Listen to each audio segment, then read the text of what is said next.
So with regard to that particular question, I want you to, in this case, confirm to me whether you have this figure. I want you to confirm to me whether you have this figure. I want you to confirm to me whether you have this figure so that I can be able to know we are together. I want you to confirm to me whether you have this particular figure here. So of course, in this case, we were reporting our figures in shillings of thousands. We were reporting our figures in shillings of thousands. So you can confirm to me whether in this case you have this figure, net cash flows from investing activities. So net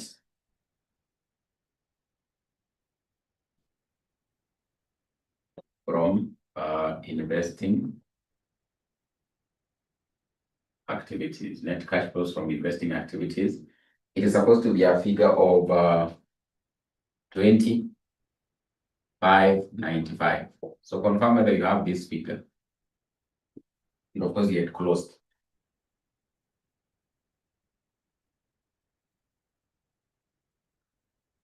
I can see 𝗫𝘀𝘀 has confirmed. What about the others? You need to confirm a number of you so that I can be able to know. I can be able to know whether we are together. Yes, I can see Evans, yes. I can see Innocent, yes. Innocent, yes. I can see you are saying yes, yes there. So I think in this case, we left at the point whereby in this case, we were just finalizing on having to look at cash flows. Cash flows from financing activities. Cash flows from financing activities. So cash flows from, in this case, what? Financing activities. And in this case, we said in this case, majorly here you look at, in this case, the equity items, and of course, in this case, maybe the non-current liabilities. Maybe there was a loan that in this case was actually acquired. So with regard to this, we said there's an item of what? Issue of shares. Issue of shares. So for issue of shares, you need to, in this case, look at the ordinary share capital. What was happening to it? Look at the ordinary share capital in the trial balance. What was happening to it? The ordinary share capital in the trial balance, what was happening to it? So in this case, under issue of shares, you look at the ordinary share capital, and of course, there's when you're having to issue shares, in this case, you normally have what? The share premium. The share premium. So of course, you can see at the start of the year, this amount for ordinary share capital, it is 40. And at the end of the year, it is actually 50. The amount for share premium, you can see at the start of the year, it is actually 10. At the end of the year, it is actually how much? 12.5. It is 12.5. This share premium arises when you issue what? Shares. When you issue shares. So for us to know in this case, whether we had any form of inflow during the year with regard to issue of shares, it will be quite obvious. If we had an ordinary share capital of 40 at the start of the year, then at the end we have 50. It means there were some shares which were issued, leading to, in this case, what? The capital to increase up to 50. And in this case, if the share premium increased, it means that in this case, these shares probably were actually issued with what? With a premium. Therefore, having to bring in what we call what? Cash. Therefore, having to bring in what we call what? Cash. So at the start of the year in totality, with regard to these ones, we had 50, but at the end of the year, we had 62.5.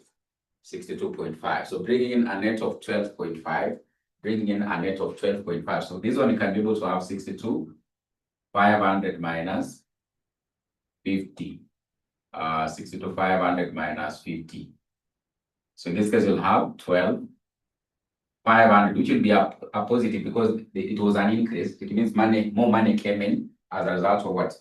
Sale of shares or issue of shares as a result of sale of shares or issue of shares as a result of sale of shares or issue of shares.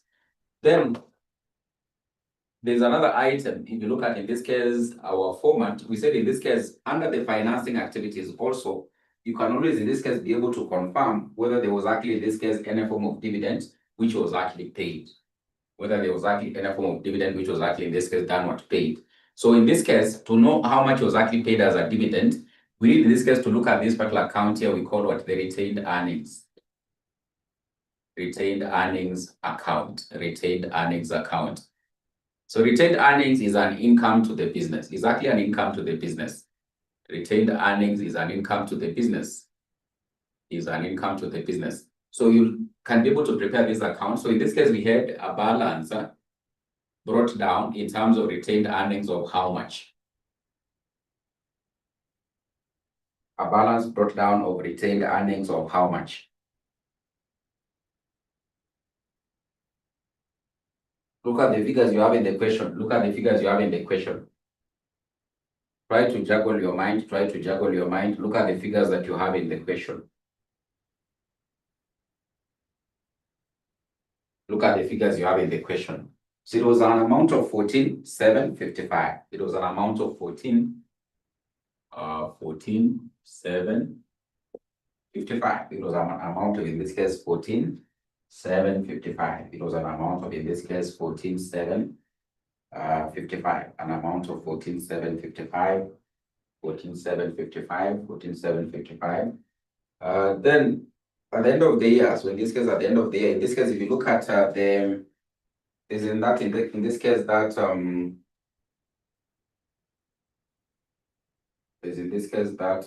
we have in this case profit before tax. We have in this case profit for the year. So there was in this case a profit which was actually in this case realized for the year of in this case 33, 35 or 33, 35, 33, 35, 33, 35. Then if we look at in this case the share balance, if you look at the statement of financial position that you have there for 𝗵𝘁'𝘀𝗿 Limited. So when you started the year in this case, we had 14,755 as per the retained earnings you're having to be told there. Then at the end of the period, there's a balance carried down of in this case 17,505. 17,505. There's a balance carried down of 17,505. These are the end of the year. At the end of the year, 2024. But now during the year, they earned somewhat retained earnings. They earned some profits for the year. These profits that were realized are in the profit statement extract of 33.35. So profit for the year that in this case was actually realized, it is 33.35. 33.35. So 33.35 was actually realized during the year. So in this case, in the P&L account, in this case, you have what? 33.35. So if you add in this case, there's one of the sides that in this case you'll likely end up having to realize that in this case is actually more. For example, in this case, if you add, you need to be able to add and actually see. You need to be able to add and in this case see how much is the total there? How much is the total? So when you add this one, so 14,755 plus 33.35, what you get? I think you'll be able to get something like 18 something. 18, you get 18,090, 18,110, which is which? 18,090, 18,110, which is which? It's supposed to be 14,755 plus 33.35. 14,755 plus 33.35. So that is the profit from what? Profits for the year from the extracts. Is it 18,090 or 18,110? So 18,090 or 18,110. So this one is 0. This one is 9. This one is 0. This one is 8. It is 18,090. 18,090. 18,090. So it means what you'll be able to have here as a difference is what in this case was actually paid as a dividend during the year. So it's what in this case was actually paid as a dividend during the year. What it means in this case, ideally, if they opened with the retained earnings of 14,755, then they gained this one. This was the profit from the operational activities of the business. From the overall operations of the business, they were able to get a profit during this year of 33.35. So it means by the end of the year, they are supposed to be having this, but ideally they had less. Why was it less? There must have, in this case, have actually been a dividend that they ended up having to pay. There must have actually, in this case, been a dividend that they actually ended up having to do what? To pay. So therefore, in this case, we'll have cash, which was actually paid in form of dividends, which is the balancing figure. What is the difference? You'll be able to get a difference there. You'll be able to get a difference there. What is the difference? It is 585. So they must have paid a dividend because ideally, if they had this at the start of the year, then they gained this one during the year. In totality, by the end of the year, the retained earnings are supposed to be this, but they had less. So they must have paid in this case what dividends there of 585. So we'll have in this case dividend paid. Dividend paid as per that working of 585. If it was having to be paid, that is what? An outflow. Exactly in this case, what? An outflow. Then the other thing you can be able to look at, you say you can be able to look at the equity items. We've looked at in this case ordinary share capital, the share premium. The revaluation reserves in this case do not actually in this case reflect real inflow or outflow of cash. So don't actually deal with that. So you can be able to leave it there. Then the retained profit has actually been able to enable us to identify whether there was a dividend that was actually paid. Then we have in this case what? The long-term borrowings. So long-term borrowings. So we have in this case long-term borrowings.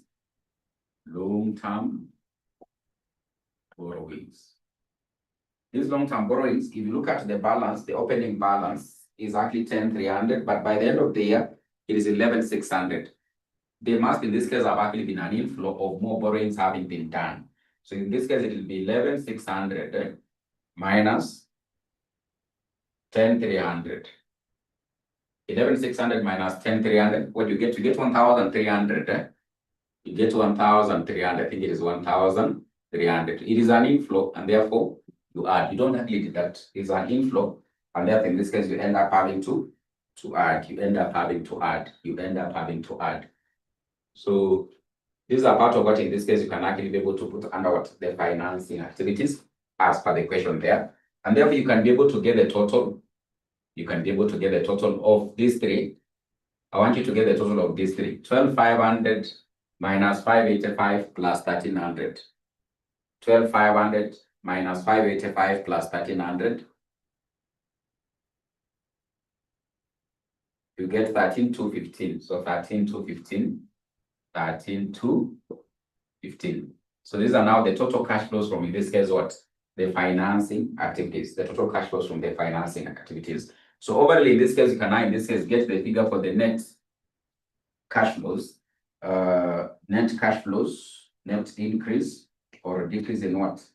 The cash flows. So we can, in this case, get the net increase or decrease in the cash flow, the net increase or decrease in the cash flows, the cash and cash equivalents, net increase or decrease in the cash and cash equivalents, net increase or decrease in the cash and cash equivalents. So you can be able to maybe mark them. So this one can be C, this one can be B.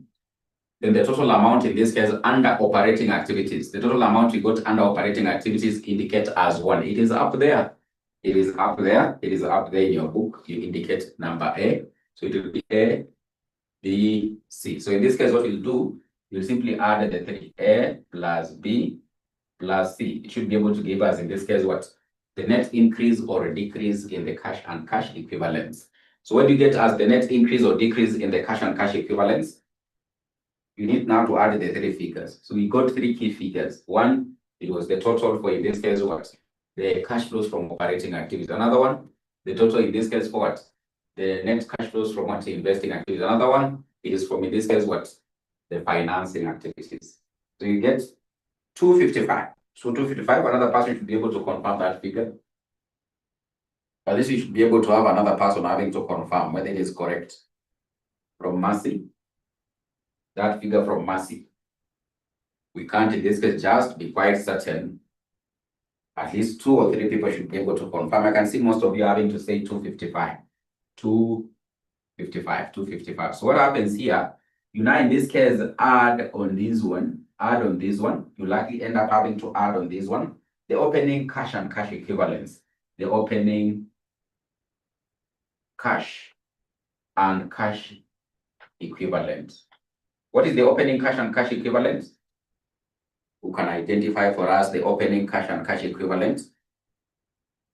Who can identify for us the cash and cash equivalent? Who can identify for us the cash and cash equivalent? It is an amount of how much? It is an amount of 2230 or 2330. 2330 or 2230. It is actually in the statement of financial position. You go and actually in this case look at the current assets. Look at the current assets.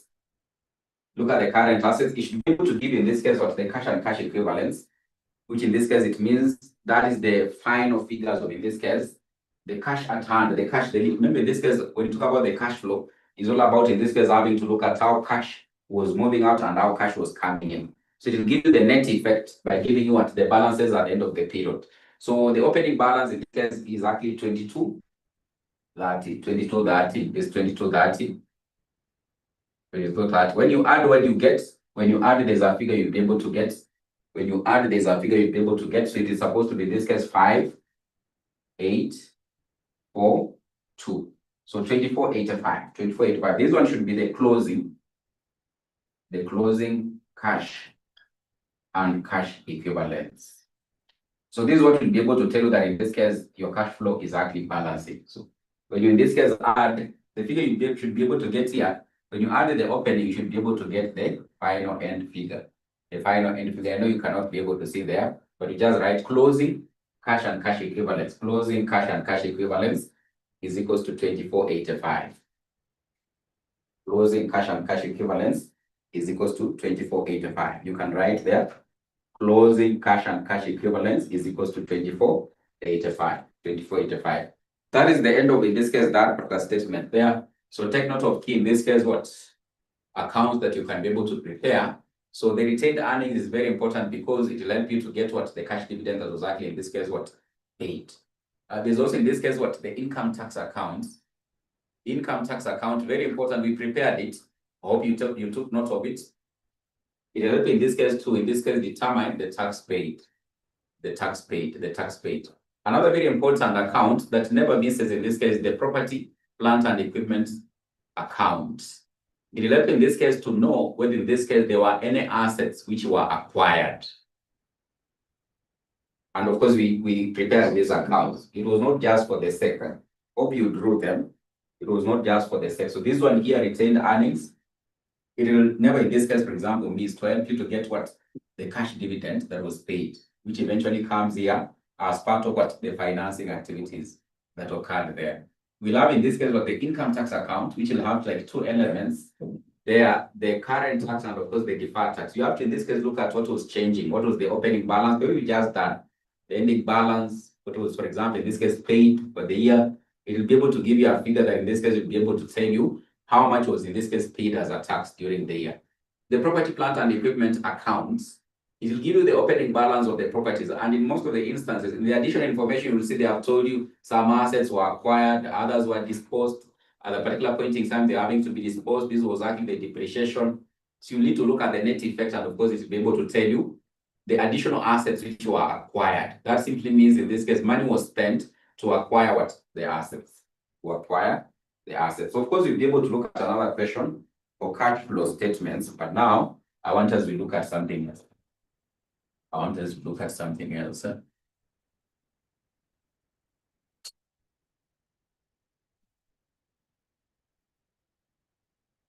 Just still from published financial statements. I want us to look at another question. Just still from published financial statements. I want us to look at another question. So just from the same setting, you need to look at this particular question here. There's this other question here. It is question number 4. So December 2024. December 2024. Question number 4. December 2024, question number 4. December 2024, question number 4. So confirm whether you are there. Confirm whether you are there so that we can be able to start. Confirm whether you are there so that we can be able to start. December 2024, question number 4. I can see Michelle says yes. I can see people are saying yes. Yes, you can see everyone says yes. So we'll go through it. It says Farm Unlimited has been in the operation for the past 15 years, dealing in the agricultural produce processing business. The following trio balance was extorted from the books of the company as of 31st of October 2024. You'll be given some items there. Revenue, income from investment, so all those ones. So those ones on the credit side, probably in this case, they are income items, or in this case, what? Then in this case, what equity items? For example, you have retained earnings, 8%, loan stock, accounts payable, deferred tax, bank balance. Land and buildings at cost, plant at cost, they are accumulated depreciations. We have purchases, we have distribution cost, admin expenses, loan interest that was actually paid during the year. We have leased plant rentals, rental payments that was done during the year. Dividends paid of 15,000, 15 million ideally. Inventory, the opening inventory for the year under which you are having to account for. The accounts receivable, then of course you have what investments, which in this case are long-term investments. We have in this case long-term investments. That is in this case what an asset. So as at 31st of October, the closing inventory was actually valued at 43,200,000. The land and buildings were purchased on 1st of November 2008. The cost of the land at the date of purchase was actually 70 million. However, on 1st of November 2023, the land and buildings were professionally valued at 175 million and 80 million respectively. The estimated useful life of the buildings before revaluation was actually 50 years. However, the revaluation did not change the useful life of the buildings. Plant is depreciated at 15% per annum using the reducing balance method. So the plant items will be able to depreciate them at 15% per annum using the reducing balance method. Then depreciation expenses are to be included under the cost of sales in the income statements. So it means when you calculate the depreciation for the PPE, property, plant, and equipment items, we likely end up having to include them as part of what the cost of sales expense. Then you are told on 1st of November 2023, Farmland Limited entered into a 5-year lease agreement for an item of plant. This item had an estimated useful life of 5 years, the annual rent of which was payable in advance with the effect from 1st of November 2023 was actually in this case 22 million. The fair value of the plant is 92 million and the implicit interest rate on this item is actually in this case 10%. So that is what we call leases. So it means you have to apply some knowledge there of leases, what we learned in leases, very important. Then the 8% loan stock was issued on 1st of January 2024 and interest is payable 6 months in arrears. Payable 6 months in arrears.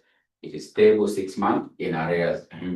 The income tax for the year ended 31st of October 2024 is estimated at 28.3 million. The deferred tax provision as at 31st of October 2024 was to be increased to shillings 14.1 million. You are required in this case to prepare the following published financial statements. Statement of profits or loss for the year ended 31st of October 2024. The statement of changes in equity. Then you have the statement of financial position. Statement of financial position.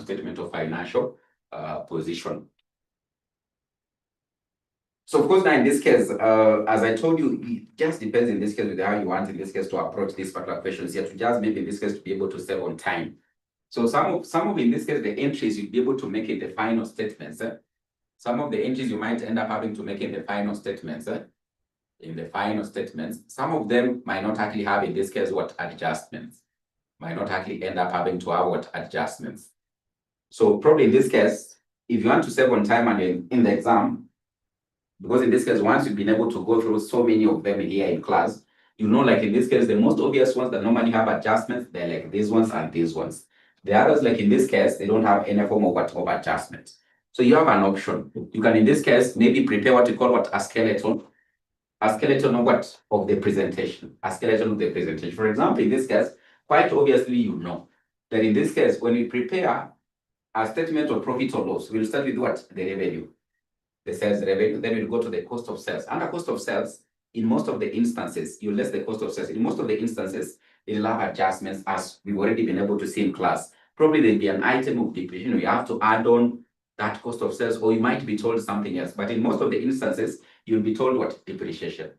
So what I mean by this, you can just be able to prepare a skeleton. Sales revenue rarely to have adjustment. Very rarely to have adjustment. You can just find in this case, that is just an easy entry you can be able to put without having to, in this case, do adjust. So those items you feel like in this case, they won't have any form of adjustment. And in most of the instances, for example, if you have actually gone through the additional information, you can tell like which ones. Like in this case, in most of the instances, you've actually been seeing that the depreciations will actually go to maybe in this case, what cost of sales, admin expenses, or they'll actually end up having to go to in this case, what distribution expenses. But here, ideally, the items of depreciation we've actually been told all of them will actually go to cost of sales. So it means in this case, our figure in the profit or loss statement, it won't have any adjustment. The admin expenses and of course distribution won't have any form of what adjustment. So it just depends in this case how you want to, in this case, to approach it to save on time. Because I can tell you sometimes if you start with the workings, it might end up having to take a lot of time. Yet, if you just in this case prepared a skeleton, whereby you leave those entries that in this case you feel like have adjustments, you'll be able to deal with them as you complete with the workings later on, it'll be far much better. You might realize in this case that without even having to touch on a working, you might easily score even 8 out of 20 or even 10 out of 20.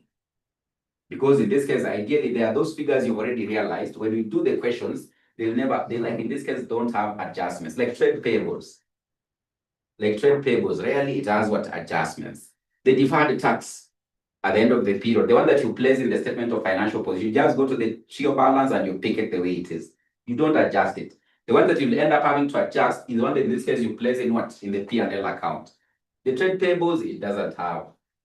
Rarely it has what adjustments. The current tax figure, in most of the instances, you'll be given the additional information. And rarely in this case, it will have any form of what in this case adjustments. The one that in this case you'll end up having to adjust, it is the income tax expense that you place in the P&L account.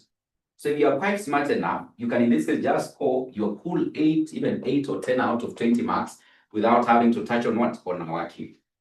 It just depends with what? The average. Because I can tell you sometimes if you start with the workings, sometimes it takes what? A lot of time. So by the time you comprehend them, they'll end up having to mix you up.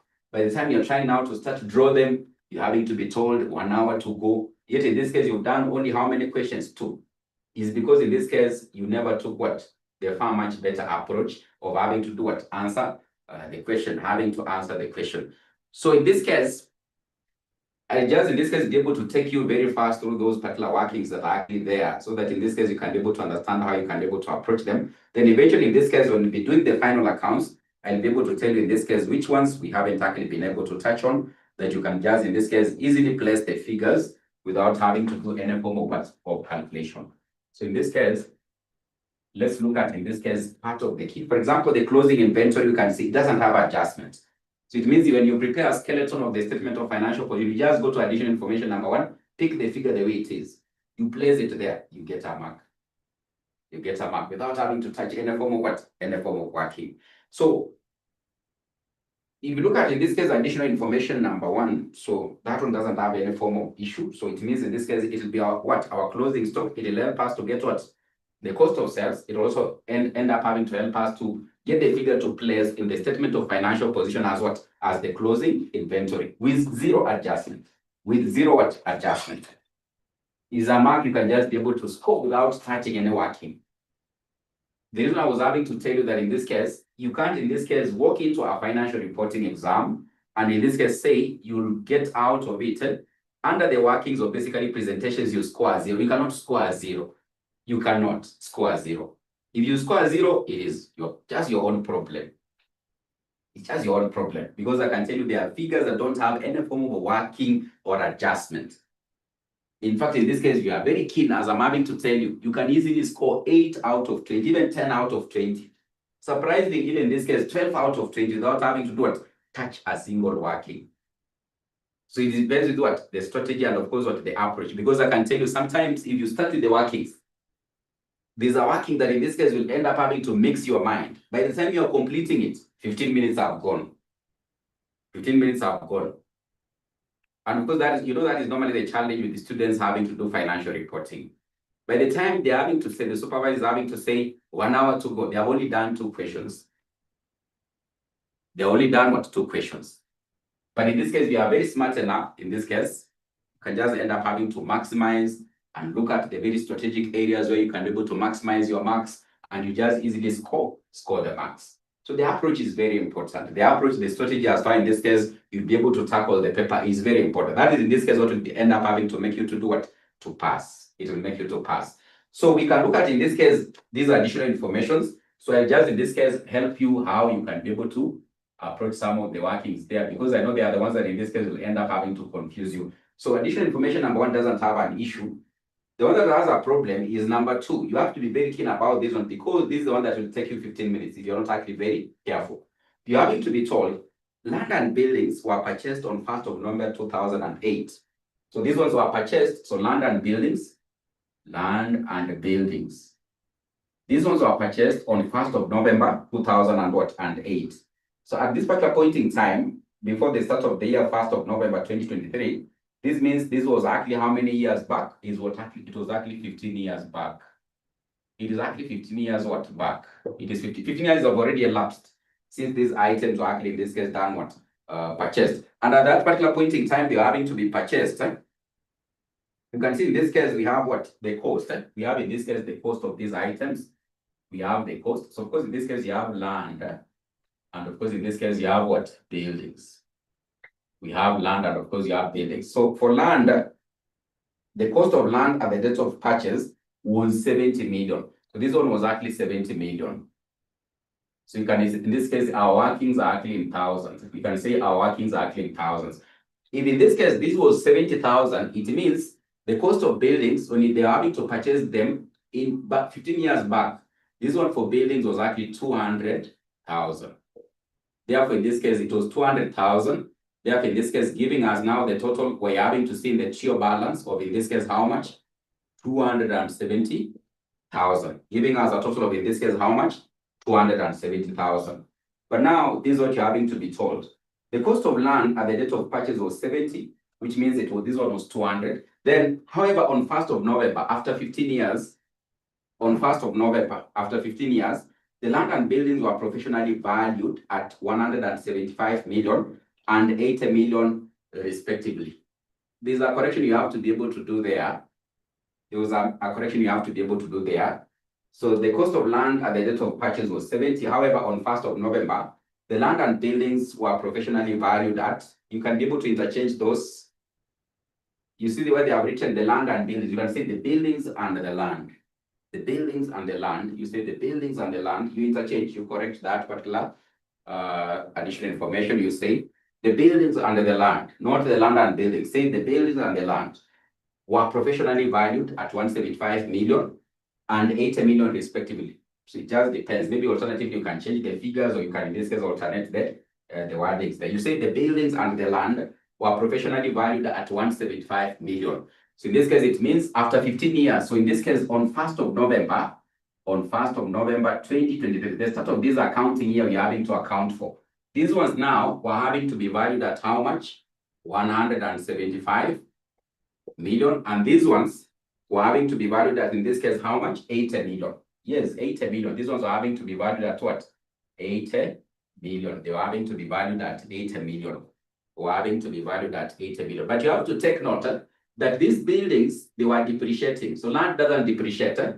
Lands always does what? Appreciate. But these ones are having to depreciate. And of course, you can be able to see the accumulated depreciation, the accumulated dip was how much as per the TIO balance? The accumulated dip was how much as per the TIO balance? It was how much as per the TIO balance? It was how much as per the TIO balance? Accumulated depreciation on buildings, it was how much as per the TIO balance? Look at the TIO balance. Look at the TIO balance. I want you to give me that particular figure. It was in this case how much? 60. It was in this case 60,000. So 60,000. So it means it had already lost a value of, in this case, how much? 60,000. So it means at this particular point in time, this asset here, the net book value is how much? At this time, you're having to revalue it here. The net book value is how much? The net book value is how much? The net book value is how much? Frida, try to juggle your mind. The net book value is how much? Currently, when you're having to revalue it, the net book value is how much? It is 140,000. So the NBV is actually, in this case, 140,000, because it had already lost how much? 60. By the time we are revaluing here, this asset has already lost how much? 60.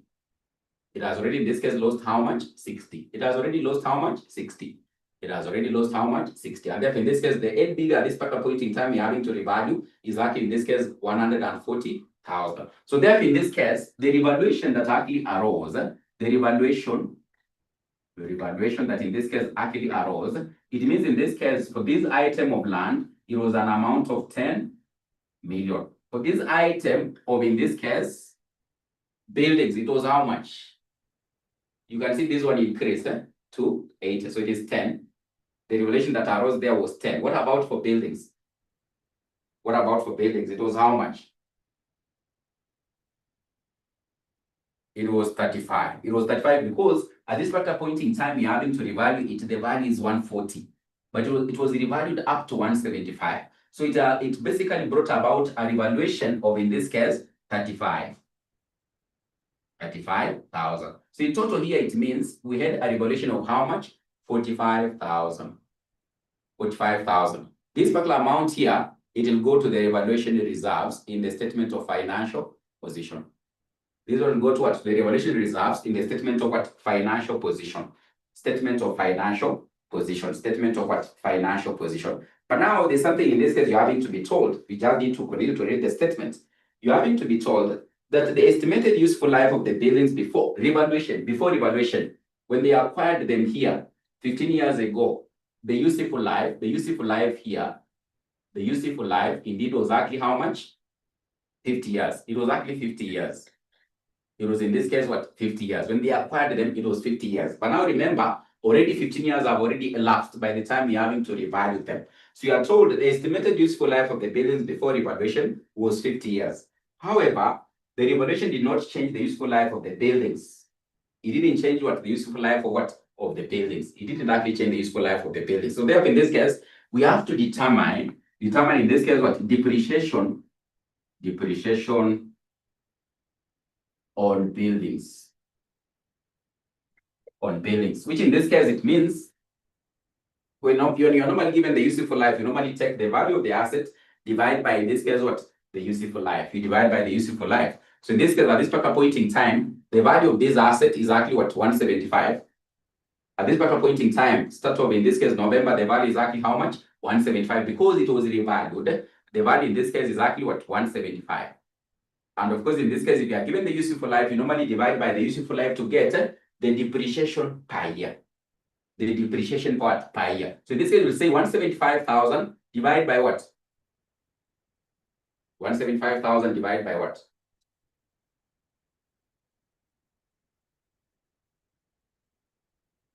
Divide by, I can see 35 years, I can see 50 years, I can see 50 years, I can see 35. 35 is correct. 35 years is correct because already 15 years had already elapsed. So 35 years is correct because already 15 years out of the 50 years had already elapsed. Then they revalue to what? 175. So in this case, the remaining useful life now, in this case, after revaluation, it is 35. This asset will only exist for the next 35 years because already 15 years have already done what? Elapsed. So we have a new value, and of course, in this case, what? A new useful life from this particular point in time that is remaining exactly what? 35. And therefore, in this case, depreciation for this asset for this year is equals to how much? Is equals to how much? Is equals to how much? Is equals to 5,000. Is equals to 5,000. 5,000.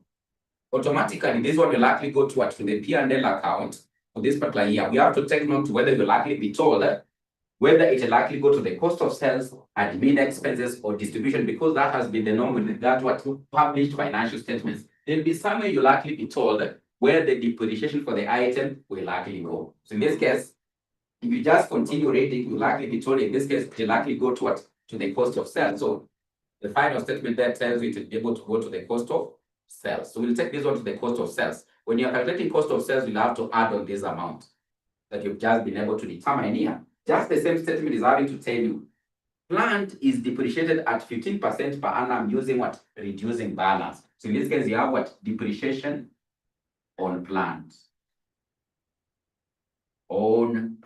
Depreciation on plant. In this case, you are told this one is 15% on the reducing balance. So it means you'll be able to take 15% we multiply in brackets. When they talk about reducing, you have to check what was the cost of this plant. What was the cost of these plant items? It was in this case 156,000 minus the accumulated dip. By this particular point in time, you are depreciating because it's reducing. You have to reduce the accumulate. It is reducing balance method. So in this case, you reduce that amount, and of course you multiply. What you get in this case as the dip for plant? As the dip for plant. What are you getting as the dip for plant? You're getting in this case 19,500. So in this case, you'll be able to get 19,500. So you just continue to read. You are told that depreciation expenses are to be included under cost of sales in the income statement. So all these ones will go to the cost of sales. The depreciation expenses will actually go to the cost of sales. So you have to indicate that, because when we calculate the cost of sales, we'll consider this particular two figures. Then this one will be able to consider it when you go towards the statement of financial position, or what? The statement of changes in equity. Statement of changes in equity. So you have to take note where those figures will likely be going to. So we would have, in this case, been able to complete this one in this case for what? For depreciation. So working one for those items regarding what? Depreciation of those items, would have already been able to deal with it. So I want to wrap, because now in this case I want us to look at note number 2. I want to wrap.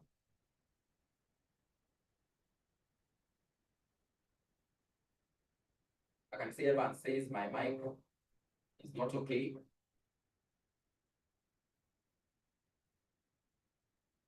I can see everyone says my mic is not okay. It is low. It is very low. You're not able to hear when I speak. You're not able to hear when I speak. You're not able to hear at all.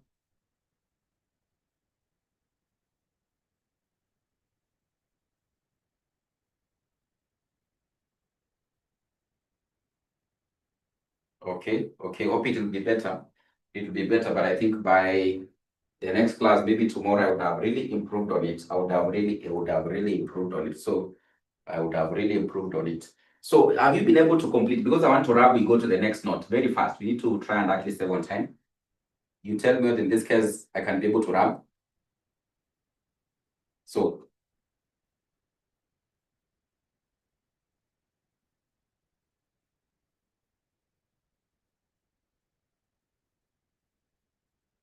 we can go in this case to the next note there.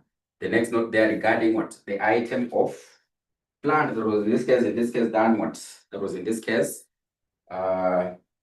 list. That was in this case, list. So in this case, you are told that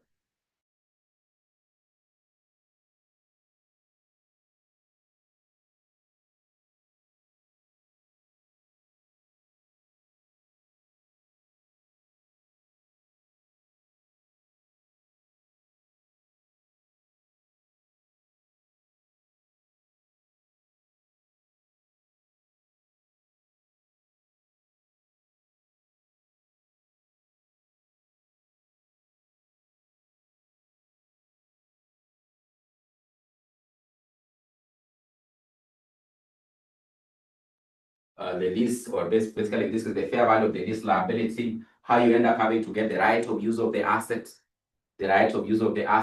and of course in this case how you deal with the leases with regard to what? Leases in advance, and of course lease payments in what? In arrears. Like in this case, these particular lease payments are having to be paid in what? In advance. They're having to be paid in what? In advance. They're having to be paid in advance.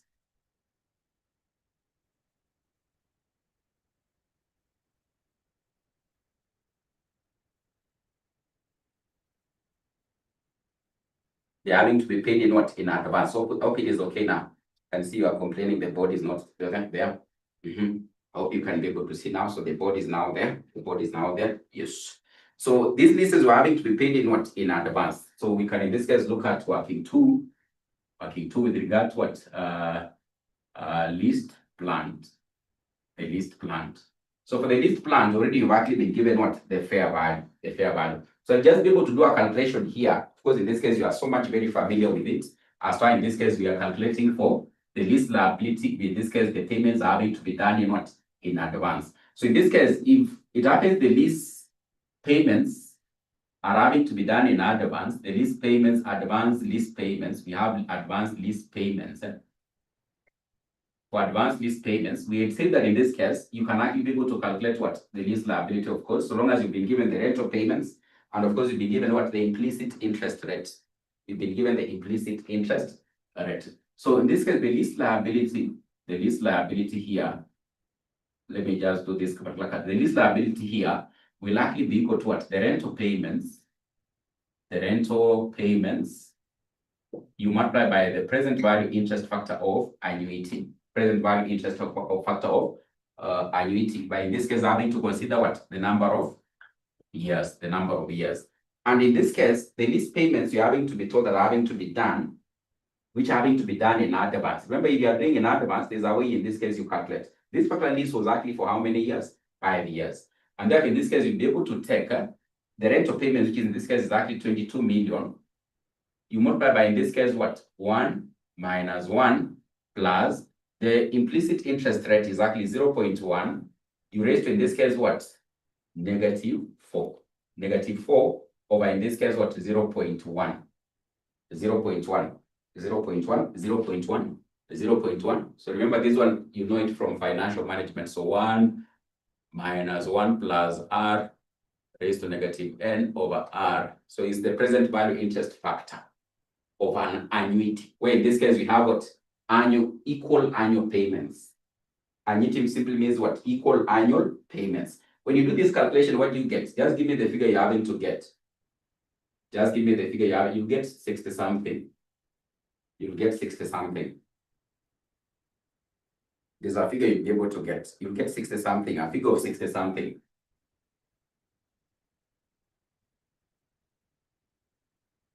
You'll get a figure of 60 something. What is that figure? So just do the calculation there.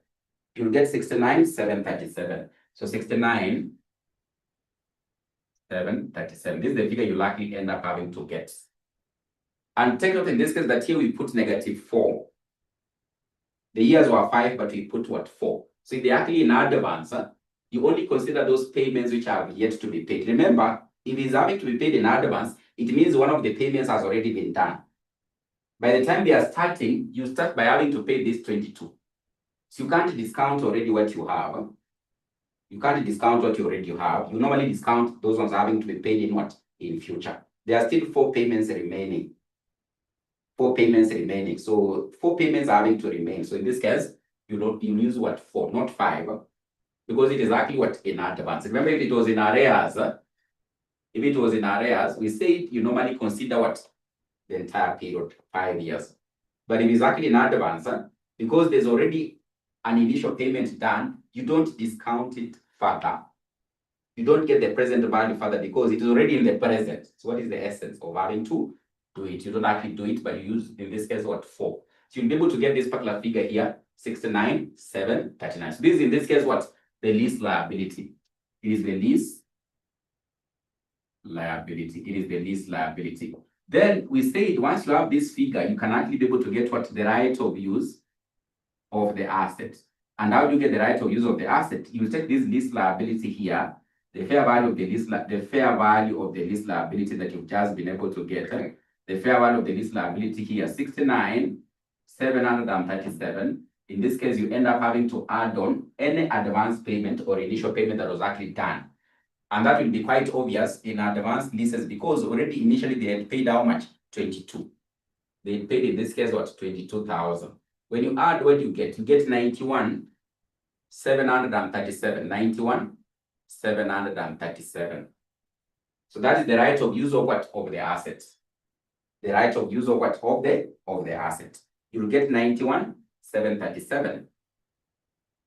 91,737.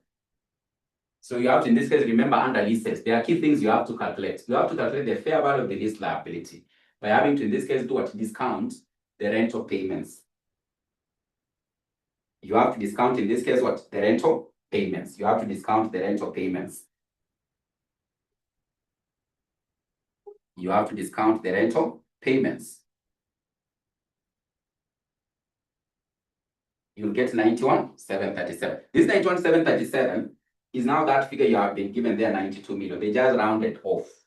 They rounded off in this case to what? To 92 million. To 92 million. So that's what in this case the exact. Sometimes he can give you this figure, or you can actually end up having to leave it. You calculate by yourself. But what I've realized in the most recent settings, they normally give you the fair value of the lease. So what it means in this case, what I did in this case, it actually means it means that this is actually the fair value of the asset. The fair value of the asset, 92. This is the fair value of the asset. The right of use of the asset, the fair value of the asset, the right of use of the asset is actually in this case what? 92. Were you not given this amount here? This is how you could have been able to calculate it. This is how you could have actually been able to do what? To calculate it. But the examiner rounded off to the nearest 92 and he gave you the figure. He gave you what? The figure. He gave you the figure. He gave you the figure. So therefore, in this case, if you have this right of use of the asset, right of use of the asset, you can in this case calculate what we call what in this case depreciation. Depreciation on the leased asset. We can now be able to calculate what depreciation on the leased asset. Because what you normally take in this case is this right of use of the asset. This right of use of the asset, because you've been given the value, just take the one that you've actually been given, 92. Don't use this one because you've actually been given. I was just showing you how you can arrive at it, because you never know this examiner. He can hide for you this figure. He can hide for you this figure, but this is how you end up having to get it. So you'll take this 92, and you've been told the useful life of these assets is actually how many years? This item had an estimated useful life of 5 years. And of course, the lease was also in this case for how many years? 5 years. So in this case, you divide by 5. It will be able to give, in this case, the depreciation of this leased asset each and every year. It is coming to how much? It is coming to how much? 18,400. It is coming to 18,400. 18,400. Remember, we've already been told all depreciation should actually be able to go to what? To the cost of sales. We have to remember this one has to go to the cost of sales. So when you calculate the cost of sales, you'll have to do what? Add on this particular what? Amount. We'll have to add on this amount. We'll add on this amount. And then you have to remember under leases. You have to remember under leases. You have to remember under leases. We normally in this case determine the non-current liability element, the current liability element of the lease, and of course also what? The interest. There are these 3 key things you have to in this case determine. When you just hear a story about lease, you determine the non-current liability element of the lease, the current liability element of the lease, and of course what? The interest under the lease. The interest was having to be paid each and every year. And therefore also the other thing you have to determine is the right of use of the asset, which you've already calculated. But of course the examiner had given you. So I was just having to try to show you how this figure was arrived at. But if you have not given, you have to do what? Calculate. And this is how you calculate. You get the fair value of the lease liability. Then you add on any advance payment. Then you have to remember, is the lease actually in advance or